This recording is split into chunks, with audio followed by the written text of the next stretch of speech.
All right. Good morning, and thank you for joining me for our Thursday Zoom call. Once again, I'm going to continue to do this every Thursday, even into 2023. However, next Thursday will be my last one of the year, and I hope you can appreciate. I'm going to give myself a little bit of a break for Christmas and New Year's. It's my time to spend with family and so forth, but I'm still always available. I'll probably post some old ones that I haven't posted on Facebook again. So if you miss seeing me, you're welcome to go out there. I also want to take a moment and thank everybody who came out to the Light Up the Night. That was our 10th annual Light Up the Night. We have been in the building with our landlord for that's our 8th with him. So it's been a great and spectacular time. If you didn't make it, mark it for your calendars next year. It is always the first Thursday of December. Um, it is a great time to invite all your past clients and everything, even friends, potential clients. I did do VIP passes this year. Everybody got up to 6 of them. They were able to bring them into the office. We had lots of fun, festive drinks in there. It was a great time. Once again, always mark it for your calendar for next year. There's the band was amazing this year. There was about 12 different food trucks, holiday vendors, activities for the kids, visit from Santa Claus, and yes, folks, it even snowed in Parkland. So in South Florida, we had a little bit of snow coming down, and all the kids loved it, along with me. But as we're nearing to the end of the year, through the holidays, if you missed any segment, why we should still stay focused and working through the holidays and fighting that, go back on Facebook, watch my old ones. But today we're really going to talk about gearing up for 2023. And it comes to business planning. And I am a huge believer in business planning, and so should you. I don't know if anyone has ever read Zig Ziglar, but Zig Ziglar had one of the most famous quotes. It was a goal properly set is halfway achieved. That's so easy, folks. So all you have to do is set it and get it written down, and you're halfway there. You're halfway to getting there. But we need this written roadmap. In real estate, a plan is essential to ensure that we are equipped and know how to grow. It's having a defined written plan that ensures that you're going to spend your time, your energy, and even your money to make sure it's the most widely best use. Right. So with that, we're sit down and I'm offering it one-on-one. If somebody wants to come in and do it in the office with me, I'll sit down and go over it. Even if you've written it out and you just want to share it, you can go do that. But I'm going to get into why we're going to do it and the essentials of a great business plan. First, it's going to gain you clarity on what you want. You're going to know exactly where you want to be financially and get on how you're going to get there. And then you're going to break your goals down into more specific actions into how to achieve them. And last, having that written plan and staying on track is going to fill you with confidence. So first thing on your plan is I need you to identify who you are as a realtor. This is a little bit of self-evaluation. We're going to reflect back on ourselves, and a lot of people write mission statements. A lot of you remember the movie Jerry Maguire. He had a mission statement, and it was what attracted her to go work with him and what attracted Cuba Gooding Jr. to him. And then they got wrapped up in the mission statement, and he had a goal and a plan. But it's about what in real estate, it's about your mission statement should be focused on that. So it should, some of them that are out there that I've read were some great ones. And my favorite one, I think it's a Keller Williams one, is delivering the dream of home ownership to everyone. So that was their mission statement. And then you also want to write an effective summary, just 2 sentences or so about what you do and what services you offer, and who you are. So once you identify what your goal is on your mission statement, every business starts with a mission statement. It'll help you there. The next, I want you to analyze your market. And I know I've talked about this on some of our past calls. This is really diving deep into the MLS, figuring out what's hot, what areas have slowed down, most importantly, where the most opportunities are. A lot of people right now, like I can give you an example, condos are a really hard thing. A lot of them don't have reserves. So the buyer's having to put 25% down to get through that. Well, the average person looking to buy that first time condo in that is about 200,000. It's a little bit, it could be a bit of a struggle. People are coming in FHA. There's very few FHA approved condos out there. So, but really understanding what your market is and where the opportunities lie. That's the most important key. I'll give you an example. Everybody wants to always sell those $600,000-$700,000 homes. Well, even years ago, when I first started into this, back when, I'll give you an example, when homes in Coconut Creek, a single family home, was closer into the 200 to 250 range. Well, there was a lot of new construction going on in Coconut Creek, which is where I lived and farmed. But then I saw these areas of Margate, right? These areas of Margate were flipping like crazy. There were these older homes, you know, the area right there off of Copans Road going down Margate Boulevard, older homes, and they were popping for like 100,000. They were turning over left and right because what was happening, people were getting out of these older built homes and buying these new constructions and taking their equity. So I saw that, and my broker at the time said, "You're crazy, you know, they're only 100 to 150." Right, but I can sell 3 or 4 of those for every one that I can sell of those $250,000 homes, because people are going directly to builders at that time. A little different time, but it's still, think about the opportunity that's always there. And then analyzing the competition. That's my next on the list. Understanding where the niches are, where the saturation is. You know, there's some developments that people tend to stay away from because they're going to say that there is one agent that dominates that neighborhood. And I'll give you an example. Years ago, I did dominate one particular neighborhood with my partner. We used to pull out the plot map and have highlighted all the homes we sold, as opposed to the few scattered that other realtors have sold. So a lot of people started to not farm in there or go after there. But for any reason, so it's analyzing that data and the competition. Look at where the turnovers are and look at how many homes are being sold in there. Is there one realtor dominating? And don't be afraid of the competition. Even if you know there's one realtor that's dominating that neighborhood, this is where we go further into analyzing the competition. What does that realtor offer? What are they doing different? What do they offer? Do they offer the level of service that you can? I'm not going to divulge other realtors' names out there, but there's one that she used to do the whole thing, and she's got billboards all over the place, but they never deal directly with her. They deal with people on her team. They send buyer's agents, and they don't deal with her, and they don't get the level of service that they want. So maybe it's offering something that different than the competition is. But once again, you really want to look at those turnover rates. You don't want to start going into neighborhoods that do 1 or 2 sales a year. It's just not worth your time and energy. That's why analyzing all the data and the competition is essential. The next on my list is decide what services you're truly going to provide. When you come to sellers, are you including a home warranty for the seller on it? Are you including professional photos? Do you include landscapers? Do you have a cleaning service come through for them? What are the services that you're going to provide per seller? What are the services you're going to provide to a buyer?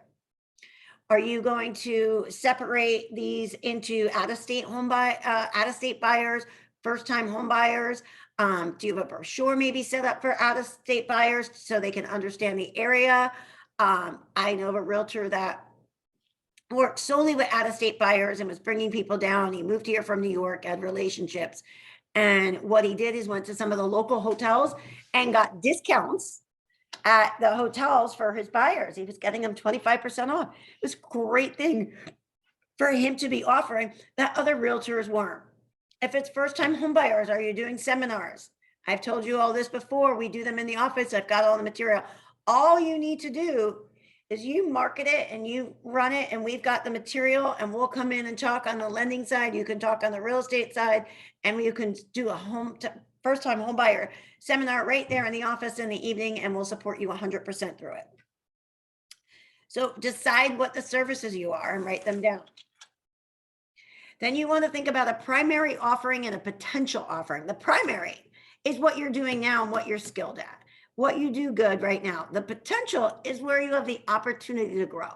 What can we work on and maybe in the second half of the year really offer, and we can grow that. Next on my list is identifying your ideal customer. Identifying what your ideal target customer is. For instance, we're going to go back to that first-time home buyer. If you really want to focus on them, your ideal customer is going to be a younger crowd. So this is where you really need to have up your game on social media. And I can guarantee it's all text conversations with them and technology. They are going to look for your website. They are going to look for you on social media and Google you. Now, I've got a couple agents in our office that focus on more 55 and over because they focus on their communities. So this is a much different type of client that you're going to focus on and know. For instance, you need to know that these clients you're going to meet in person. You're going to have contracts signed in person. They probably can't do electronic DocuSign.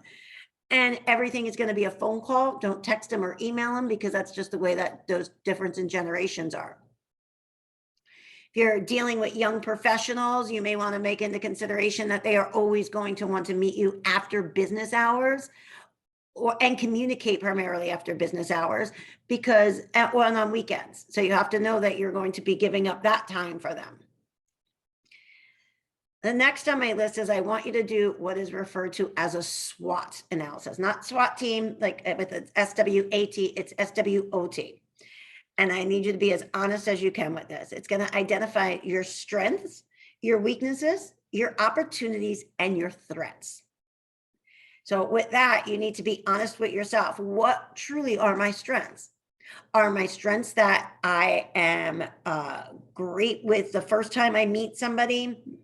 Am I great with analysis on numbers and really knowing my MLS? Am I great with follow-up? Probably not. That's where most people find it into a weakness. Maybe negotiations is your strong suit, but following up with clients is your weakness. Cold calling is probably most everybody's weakness. This I can almost guarantee is calling for sale by owners or expired listings. It's out of their comfort zone. Then we have to look at where the opportunities lie. So if I know that some of my strengths are in being on social media and I have great amount of followers, then I know that maybe I am appealing to that first time home buyer. That's who I'm going to be focusing on, that younger generation. And by threats are a couple of things. So for instance, when I was out there practicing like all of you, probably one of my biggest threats was that the builders were coming into Broward County and it was being built up like crazy. And before you knew it, they were throwing around terms that Broward County was built out. So it had to take that threat, I had to start looking into other areas. We just went through that again. We were dealing with not having enough inventory here in Broward and Palm Beach County. So that was a threat to us with our buyers. So what did we do? I cannot tell you how many times I drove up to Port St. Lucie. I feel like I'm maybe a minor expert in Port St. Lucie because I moved a lot of people up there. A lot of people that were selling here were taking advantage of moving up there. So those are threats. Our economy is always going to be a continual threat to us, but it's how do we navigate around that?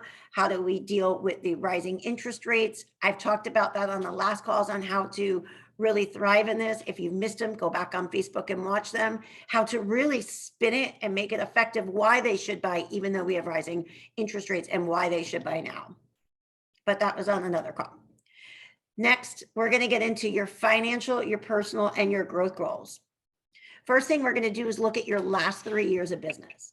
And then we're going to analyze that because I would love for everyone to say that if you were making 50 to 60,000 in GCA, that next year we're going to take it up to 300,000, but that's always not reasonable. We have to see where you've grown each year and make it reasonable. Then the next is I want to take a look at what your desired GCI is. And then we'll analyze your last 3 years, what your average sale price is, and break it down. So how many transactions do we need to get? Then we're going to look at where your sources of business are. Are they all coming from past referrals and repeat clients? Are you getting them off of some of agents out there are using various websites to get leads that they play on the flip side, like OpCity, UpNest? Some of those are they coming from that? Are you actually knocking on FSBO's doors? Excuse me. So things along that line. Then we're going to look at the number of leads you get to your conversion rate. So if I talk to 50 people this week, how many appointments am I going to get on? We need to track those numbers. This is part of being an effective business plan, is to also look at your last 3 years. And then also with that, we need to look at the amount of time you actually spend working versus time you spend at home with your family. And I know every one of us, we get into this because you're independent contractors and we're all on for different reasons. Some of us are at points in our life where we are working 50 to 60 hours a week. Some of us are where we only have 20 to 25 hours to dedicate into our business. So at that, we have to be reasonable and take into the time working versus time home or family time or whatever it is that distracts you the rest of the time. Next, you have to break down what your ongoing and financial needs are from starting and ongoing. One, you're going to look at all your personal records. What does it take for me to operate my household on a monthly basis? How much is my mortgage or my rent? How much are car payments, car insurance, other expenses, and all that? This is what I need to make to make this work and pay all my bills. Besides even we're going to look at that. Then we're going to look at an operating expense. And an operating expense is exactly what it takes for us on an annual basis to be a realtor. We all know we have our dues and some other miscellaneous stuff if we're paying for websites, CRMs, those are our ongoing and we can do. Then I'd like to break it down and what it is for a buyer's expense and a seller's expense. Now, I know when I take on my sellers, I know what I provide. I do provide my professional photographs. I do provide a cleaning team to come in. I do provide landscapers. I do provide handyman services up to a certain dollar point. I do also put on a home warranty. With my buyers, it's about the time I spend in gas, mileage, along with I give them a warranty at closing. So what is that costing me per client? Because I need to back that out of my GCI because, or what I need to take home, because those are hard expenses that I'm not going to be able to exchange. And with that, and everyone's going to hate me for it, the next thing is you need to build a schedule. One of the hardest things we face as realtors, as independent contractors, is we work for ourselves. But in order to achieve all of these goals, you have to build a schedule and work off of a schedule. It has to be where you're either starting the day at 9 a.m. and finishing at 5 p.m. or you're allowing that you're starting later because you've got clients at night, but you have to build a schedule and try and work out of that. How many hours a day am I putting into just basic paperwork and keeping up? How many hours, what time do I allow in my day to check on my emails? What time am I allowing for myself for education, further education? Because we have to continue to do that. And if you've missed any of my last calls, I will tell you to always forever grow and forever learn, because you'll always take at least one thing away from any seminar training that you go to. One small thing, if you can apply it to your business, it'll make a difference. And the next thing I'm going to talk about is accountability. Accountability is strong. Who's going to make sure that you stay on track every day? If you are in a 9 to 5, you have a boss or somebody above you. Here, you don't, you are your boss. So who's going to hold you accountable? I offer coaching for free. You got to go by some of my rules and guidelines, but it's free. Elsewhere in the industry, you're going to pay anywhere from $600 to $1,200 a month. Or a great person that always holds you accountable is your significant other. The person that depends on you to pay the bills. They will always hold you the most accountable. And they're going to say, hey, Anna, did you make your 5 phone calls today?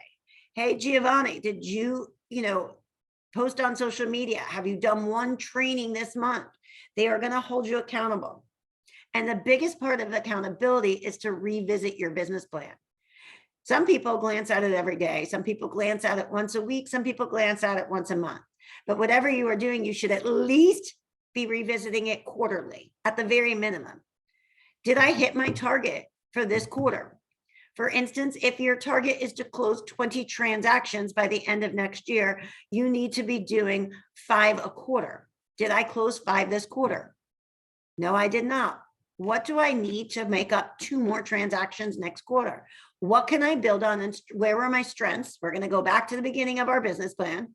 Where's my opportunity? Where's my strengths? Where is my weaknesses? What do I need to change to make sure I'm staying on track and hitting my target goals? So I hope that you can take some of this and apply it to yourself for setting some business planning. Once again, if you want to come into the office, I do still have some time slots left before we hit the holidays. I'd be more than happy to sit down with you. I reserve a complete hour, just time. You just have to bring me in your 3 years and I will sit down and put together a rock solid business plan and really divulge into how to get you to that next level to make sure 2023, despite the challenges we may face in it, will be successful for you and you will hit your target goals. Another great thing, and I know people always say it's crazy, is a visionary board. What are we striving for? What are our goals? What makes me get out of bed every single morning and do this, besides just paying my bills and making enough to survive? I had that vision board. Everybody knows on this call, I've got 2 kids. I put them both through their undergraduates. I supplied them both with cars on their 16th birthday. And then even after that, I had on a vision board pictures of New York, and I took my kids on a 5-day trip a couple of years ago before COVID, 2019. We went to New York, and after that we went skiing, and it was my goal to take them away every year while they were in undergrad. And we did that. It was our Christmas trip, because you guys know this is a great time of year. I can shut down right after the holidays. Between Christmas and New Year's, I get a nice break. So do you probably. So figure out what that goal looks like. I have a new goal, and that little goal sits on my desk every day, and I look at her face, because now I am paying for my granddaughter's undergrad. And good gosh, if the price of Florida prepaid has not jumped in the past 20 years from when I did it for my kids, it is ridiculous what it's now. So she drives me every day, because I want to be able to give her a college degree and graduate without any student loans, like I did for my own children. So what is it that gets you out of bed every single day and motivates you to keep you knowing what you want? Is it a trip? Is it a new car? Do you want to move? Do you want a bigger home? I had a trainer a long time ago. I told him I had my eye on a Louis Vuitton purse. It was $3,500. He was my coach. He said, go out and put it on your American Express today. And I said, good God, I don't know if I could put $3,500 on my American Express. And he goes, I guarantee you find a way to pay it before the end of the month. Because as you know, American Express, you pay in full at the end of the month. So I did that, and I busted my butt, and I took another listing, and I was able to pay for that purse and many Louis Vuittons after that. So figure out what it looks like to you. I do just want to wrap up a couple things. As we go into these last couple of weeks, I am in and out of the office. So if you need me, always reach me via text or phone. If I don't pick up the phone and respond to you, please be sure to text me. Sometimes I just don't have the ability to pick up the phone. Second is our courier service. I don't know if I told many of, if everyone remembers, our courier got in a car accident. He's doing better now, but is out through the end of the year. We do have people filling in. However, if you drop something to the office, please let me know, because he's not doing it on a regular route. I have to call him to physically have him come pick it up. Or if you drop it to Coral Springs, they're always open 9 to 5. And he does hit there every single day without fail, because South Florida Title's in that office. So they have to make sure they're getting the checks there. So those are 2 options that you can do right now, or just let me know so we can make sure it gets there. Even if I personally drive the envelope down to corporate myself, which I have in the past couple of weeks, just to make sure checks are getting processed on a timely basis. Well, if you need my any help or anything, you can always reach me. Also, if you've got any buyers pre-qualified or not, if they need to be, make sure you reach out to me. As I told you, myself and Chris Bell with Certified Home Loans are working, doing all the loans for URG agents out of Parkland. And we are getting same-day approvals, one-day approvals. We are getting appraisal waivers. And it's been a great experience for everyone who has gone that route, much better than what we've had in the past. So we continue to move forward and strive to give you the best. And with that, it's right at my 20-minute mark. Once again, join me next Thursday, same login, same everything. It's going to be a fun one. Do not miss it. Without fail, it's my last holiday wrap up for the year. And I'm sure to make you all laugh. If you have any questions, concerns, or conundrums, please reach out to me directly. And with that, everyone, go out and make it a great day. Thank you, Linda. You're welcome. Awesome.